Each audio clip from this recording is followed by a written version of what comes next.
everyone, and welcome back to Cat's Coil.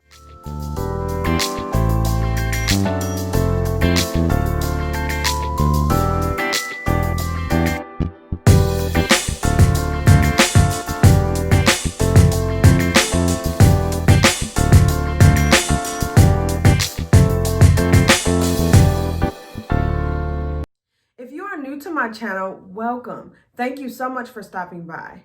Just to let you know, I created this channel to document my hair journey and to share some tips and things that I'm learning along the way.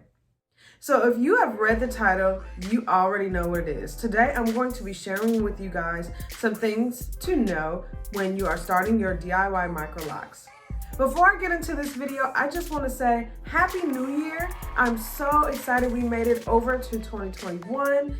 All right, so I just wanted to say that because we are super blessed. We are starting a new year. A lot of times that's when we start new journeys. And so with that being said, I know a lot of you guys might be starting your DIY Microlocs journey this year. And I've actually spoken to a lot of people on my IG page, which is down here. I have spoken to a lot of people about starting their DIY Microlocs journey. So I wanted to kind of create a video to share some things that I've learned within my first year of being locked and some things that I would like to pass on to you guys. All right, so let's get into the video. I want to give you guys a little bit of history of my locks. So I started my locks with 2-strand twists and I braided the ends. I interlock my hair every 6 or so weeks. I color my hair twice over the past year. So now that you kind of know some background on my locks, I'm about to share with you guys the things I wish I knew before I started my Microlocs. Now, these are going to be some things that will help you have a nice, healthy Microlocs journey. So the first thing is to have patience with your locks. Your locks are going to mature at a different rate than anyone else's. So if you are expecting your hair to lock at a certain time, then just make sure that you don't have that expectation because your locks will lock when they are ready. Especially if you are starting your locks with 2-strand twists, you will notice that you will see your twist pattern for a long time. Join a locks community.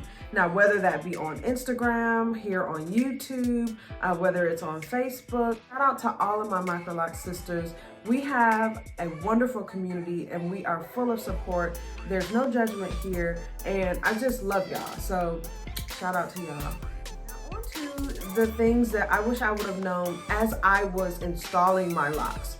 All right, the very first thing is to make sure that you have a plan when establishing your grid. When I started my DIY Microlocs, I was so excited to start them that I just started parting in the back and I just started twisting really small twists. Because I used to do micro twists all the time, like just as a style. So I was like, hey, it won't be much different. I'm just gonna part my hair a little smaller and make sure you have a grid so that when you are getting ready to style your hair, you have these nice, neat parts and styling will be much more aesthetically pleasing.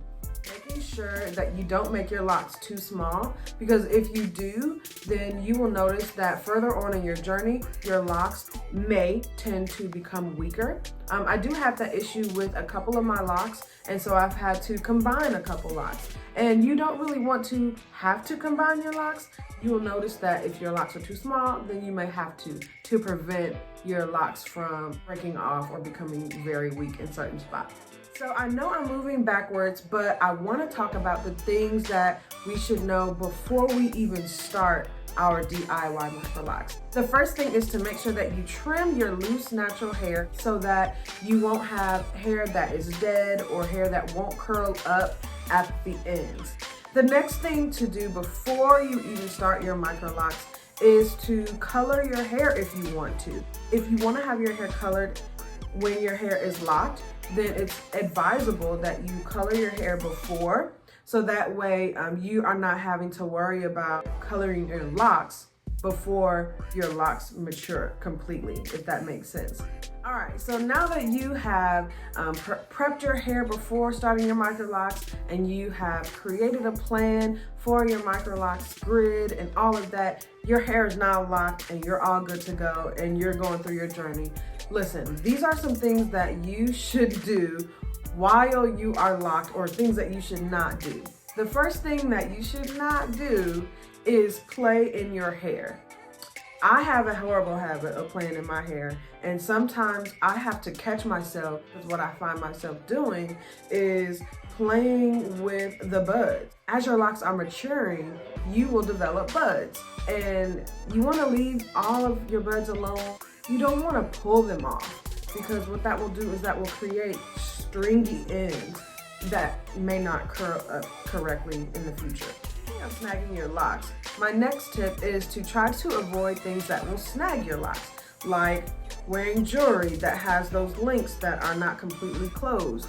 Wear jewelry like that, you will notice that your hair will get stuck inside the link, and when it's time to take your necklace off, it will snag and you will get all kinds of issues in the back of your locks. Also, making sure that your nails are nice and neatly manicured, because if you have hangnails, you're running your hands through your hair will get snagged onto your nail. And finally, enjoy the process. The locks are going to go through so many different phases, and just enjoy each phase. I don't like when people say the ugly phase, because it's not ugly, it's just changing. The locks are changing and they're maturing. Just like we don't call a preteen an ugly stage in their life, they're just figuring it out for themselves. Enjoy the process, enjoy your Microlocs journey, and if you have made it all the way to the end, hit the subscribe button and hit the notification bell so you are updated every time I post a new video. And y'all, thank you so much. I wanted to wait to the end to share this with you guys, but y'all, I have finally hit 1,000 subscribers.